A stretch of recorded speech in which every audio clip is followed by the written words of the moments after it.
అని చెప్పాను. ఇప్పుడు దాకా ఏం చెప్పాను నేను? మీరేం చేసినా మనస్ఫూర్తిగా దేవునికి పనిచేయాలి. మీరేం చేసినా ఆయన పేరట పనిచేయాలి.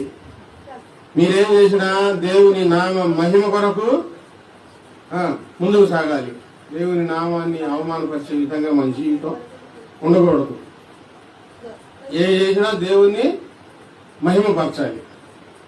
ఇక్కడ మీరేం చేయబోతున్నారో, ఇక్కడి నుంచి వెళ్ళిన తర్వాత మీరేం చేయబోతున్నారో ఒకసారి పరీక్షించుకోండి. ఎక్కడికి వెళ్ళబోతున్నారో, ఎవరితో ఏం మాట్లాడబోతున్నారో, ఎవరి మీద వెళ్ళబోతున్నారు. ఇప్పుడు వాక్యం విన్నారు కదా, మీరేం చేసినా దేవునికి మహిమ రావాలి కానీ అపకీర్తి రాకూడదు. దేవునికి మాట